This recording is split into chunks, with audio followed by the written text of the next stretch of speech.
Two, one. Hi. Okay, we are officially live, and it sounds like there's no tech glitches. This is amazing. Today's a good day. Today I'm here with Terra Christoff, who I interviewed for my Birth Your Business Summit. And Terra is a coach who helps people come into their full purpose and do work that they truly love. So we're really aligned with our intentions to help people do work they love, make money doing what they love, and whatever it is, whether it's starting a business or changing careers or just excelling in what you're doing now, we're both here on this earth to help others live happier, better lives. So Terra, thanks for being with me. And this is fun. Great idea. Yeah. Honestly, I was kind of scared at first, but the Facebook Live has been fun, and when there's viewers, it's even more fun. But they stay live on the Facebook page, so people can watch them later when they're less busy. Yeah. I wanted to talk to you a little bit more about the work that you do, and maybe go over some things that would help people, within the next just 10 minutes or so. But I was thinking maybe it would be explain a little bit more about finding your purpose or finding your soul's path or whatever you want to call it. And also, I'm curious to hear. I was speaking to a group of women the other night about, if I had only known back then, so now I'm on a mission to, help people not make the same mistakes that I made. I'm curious if you could talk about that too, maybe, how you found your purpose, how you help others, and maybe some tips for things you wish you knew now. Sure. Yeah. So yeah, thanks so much for inviting me. This is super fun. And in terms of purpose, so I think it is incredibly important to really go through a process to get clear on what your purpose is so that you are expressing that fully in your work life. I believe that we all have a really sacred purpose, and it's so important to express that fully, in whatever it looks like that we're doing for work, because there's also many ways to express your purpose. It doesn't necessarily have to be what you're doing for work, but for now, let's keep the focus on that. So I would say that, to find your purpose, you really want to look at some of the breadcrumbs in your life. A few of those, just to kind of throw them out there, would be what has been your biggest challenge in life, because that likely has some clues to your purpose. Another is like, what are your passions? What were you really interested in at a young age that is kind of like a thread of interest that has woven into your life since you were very young? I think that there's often really valuable clues there. And then, sometimes it's just connected to like what it is that we are most passionate about. I mean, I would really encourage you to look at, where do you go when you're in a bookstore? What kind of movies do you tend to really get lit up by? You want to start to really go what I call purpose hunting and notice what it is in your body that is giving you energy, what's filling you up, and also getting really clear on what's a skill versus like what's an authentically aligned purpose for you. Because in my experience, I work with a lot of people that have amazing skills, but sometimes those skills aren't really lighting them up anymore. Mm-hmm. And even though it's something they're good at, it might not be something that you want to be using in your work on a regular basis. So get clear about the skills and the passions and the talents that you have that really light you up, because what you want to look for is the intersection of where those skills are and what's in the world, whether, the need in the world, whether that's an organization or a business that you want to start. So I just really want to encourage you to get clear on that and just have fun with the process. I think that's a really important piece of it. Like, it shouldn't be that sometimes I have clients, they call me and they're like, I gotta get clear on my purpose. And there's like this heaviness to it. It's like, yeah, that's not the energy that you want to bring to this process. Make it fun, definitely, like, yeah, just look for those breadcrumbs in your life. Every day, every moment is an opportunity to bring you into your purpose.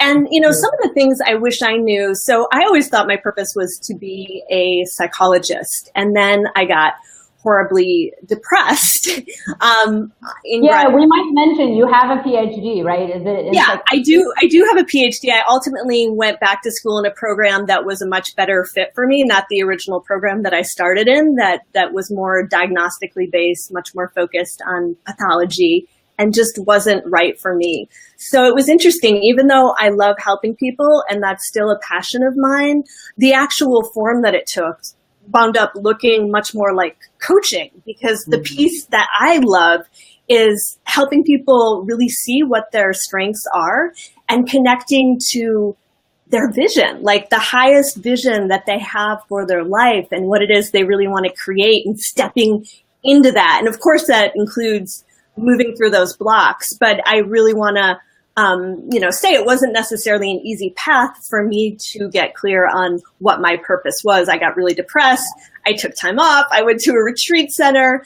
And, some of the things that, looking back, I wish I did differently. I know that, Beth, this is really geared towards business owners. So one of those things I would say for me is investing in mentoring from somebody who I feel like is a good fit for me.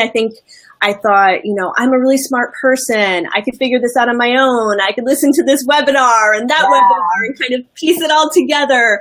But in my experience, it usually doesn't work that way. So you need to find somebody who you're really authentically aligned with, who can mentor you through this process and help you find the shortcuts that'll help you get there. Because I feel like we all have blind spots, and that's totally okay to have blind spots.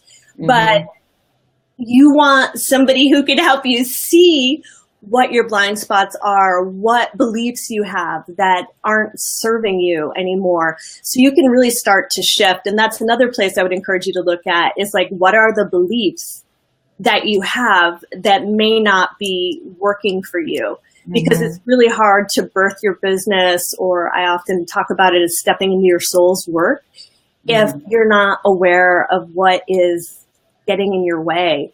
So I really invite you to just be with that question. It's like, what beliefs might actually be getting in the way of me moving forward with my soul's work, and getting clear on what work you need to do in order to shift those, because it really is an inner game. I mean, I value both the inner and the outer piece, but I think it's really important to start with the inner piece for sure.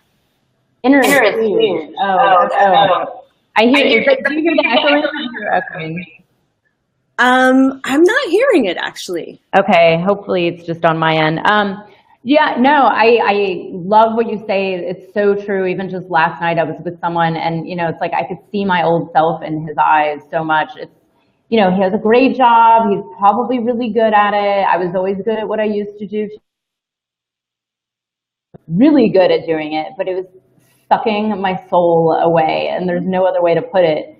I was becoming, and it's funny because now I'm friends with a few of my old coworkers from, my old career back in the day. Yeah. And I was like, God, I was such a bitch to you. Like, I'm really sorry. I was just such a bitch to everybody. Even though, I actually really liked what I was doing. It was just, it wasn't aligned. It wasn't, it was like I liked a lot of the pieces of it. Yeah. And I actually just took what I used to do and put it into my own businesses. And now that's, all the skills have translated. It was just now more in alignment with, still working with people. I'm still getting things done. But yeah, I mean, and this guy last night, it was the same thing. It was, you could just see this unhappiness. Like he felt, I mean, I could feel his, I don't know if it was depression or just like, and then on top of it, he had 2 cell phones on him. And he told me he hadn't taken a vacation in like 8 years, and it's not his own business. It's the business he's in. And you could just feel, he's probably going to get sick or something major like illness. That often happens. That's a reason why. Yeah, like depleted. Yep.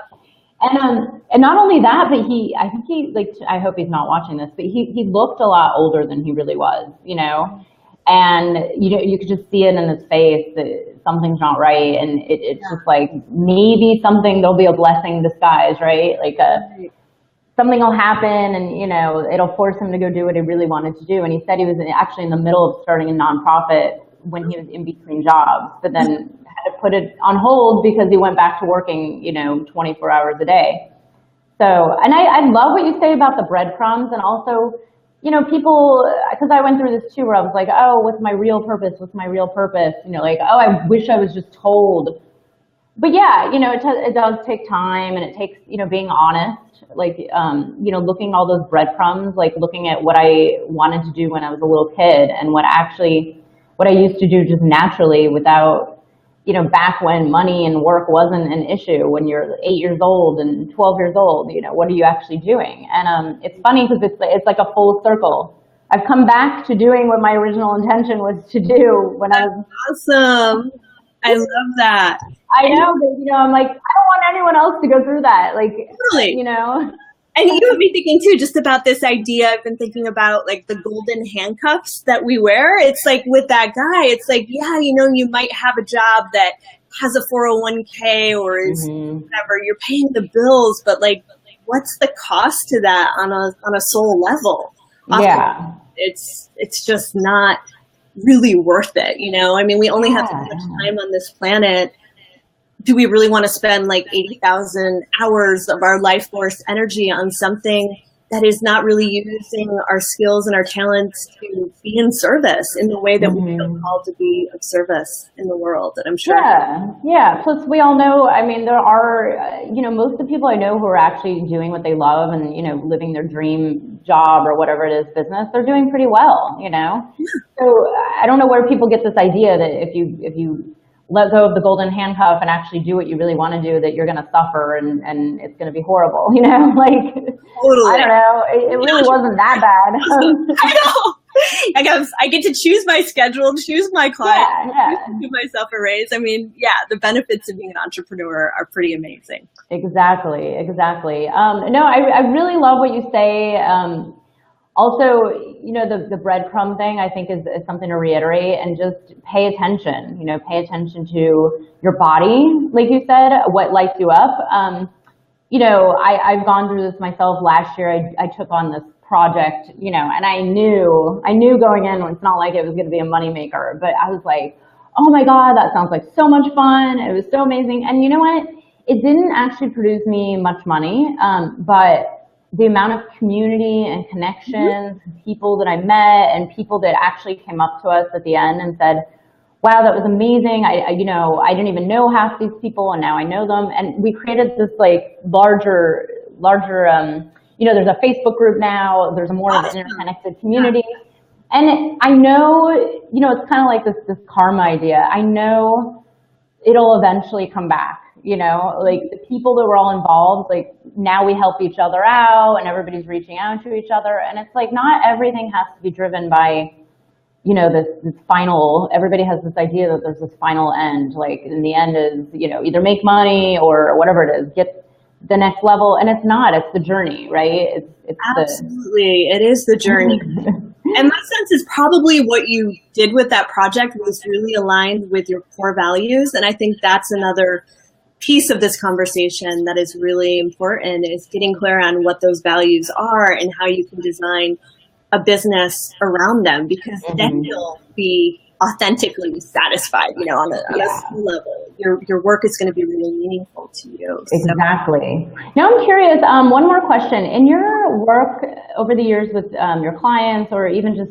talking to potential clients, do you find you run into a lot of people that go through a crisis in order to then, make a final decision to follow their purpose, or make?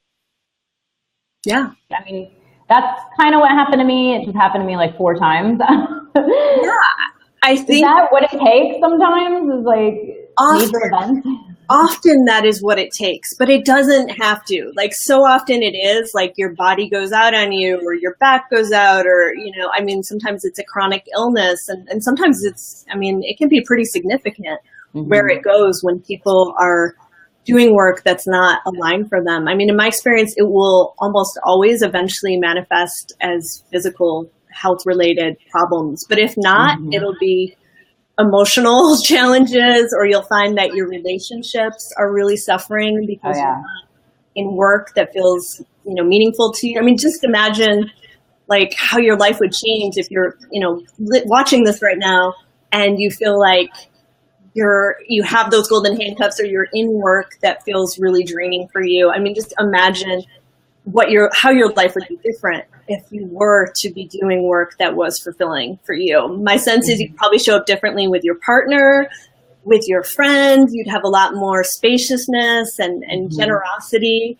So yeah, I mean, I think it often is a crisis that catalyzes people to make these big changes. Like for me, it was the depression showing me clearly I was off course, but it doesn't have to be. So I think it is really worth doing, that work, getting clear on like, what is your big why? And also looking at, what is the cost of staying where you are? Because if you're not clear on that, it's going to be very hard for you to have the energy to make a change in your life. Yeah. I absolutely love what you just said. I always think of, who is it? Dick Cheney, who had a heart attack. I always think of politicians and, these bigwigs that you hear about having heart attacks. And I mean, it's not, I'm not laughing because it's like, haha, but, there are people out there like literally working themselves to death. I mean, I've gone through it more than once, and I finally learned it's just not worth it, because you actually get. I'm a recovering perfectionist, workaholic. I totally get it. It is just not. It's not worth it. No, and it's, and that's also probably your purpose, and my purpose is, it shouldn't have to take a major crisis. It shouldn't have to take a near-death experience, or, a lot of times it's maybe people losing jobs, or their jobs are completely replaced. There was something yesterday I heard about, and I was like, wow, it's like a shift in an industry where it's probably going to displace a lot of employees. And, it's going to be that point where it's like, now what do I do? Right. And that's why so many people want to be entrepreneurs now.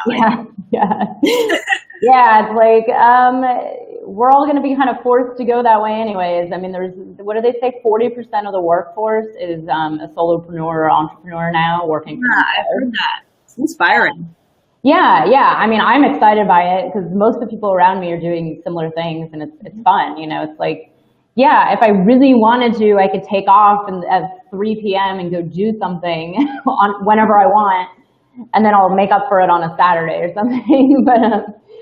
But anyways, no, this is really good. I really, I'm going to send this to a bunch of people I know that are going through that struggle of, the handcuff and the fear, and, they know what they want to do, but not sure, or, get caught up in that. Like, I must know how to do it perfectly before I go do it, which is totally not true. Yeah. Perfect action. Watch Beth. Get the support and the tools and the inspiration you need. And it's so important to move forward imperfectly and just to take action rather than to overanalyze, spin your wheels, and ultimately get nowhere. Exactly. Like perfection, there's no such thing. I tell people it doesn't exist. And, it's like, just put yourself out there. Even with this Facebook Live, I'm like, you know what? Yeah, the first 5 I did had glitches. No one's going to remember that in 3 years, right? Or maybe they will. Who knows? But it doesn't matter. We're all imperfect, and it's actually what makes everything beautiful. And even like companies like Google, their motto is launch and iterate. So it's not like get it perfect. It's like, let's beta test the hell out of it, and we'll get feedback and we'll evolve it. And I think that approach will get you much further in your business. Exactly. Google, we don't even remember what it was like 4 years ago, but they definitely weren't perfect when they first started. And it's like, I can't remember what was wrong with them back then. And now, I know. This has been great. I want everybody to know, Terra was in the Birth Your Business Summit. You can catch her interview. We have interviews still on. We have interviews replaying this weekend, and then interviews will also replay mid next week for 5 days. So everybody, this is Terra Christoff. You can find her where? It's terrachristoff.com, right? Yeah, with an E. Yes. And thank you so much for being with me. This is great, and I will talk to you very soon. And everybody, I hope you got something out of this. This is really, she does really wonderful work, and I will see you guys soon with more Facebook Lives. Bye, Terra. Bye-bye. Bye, thanks so much.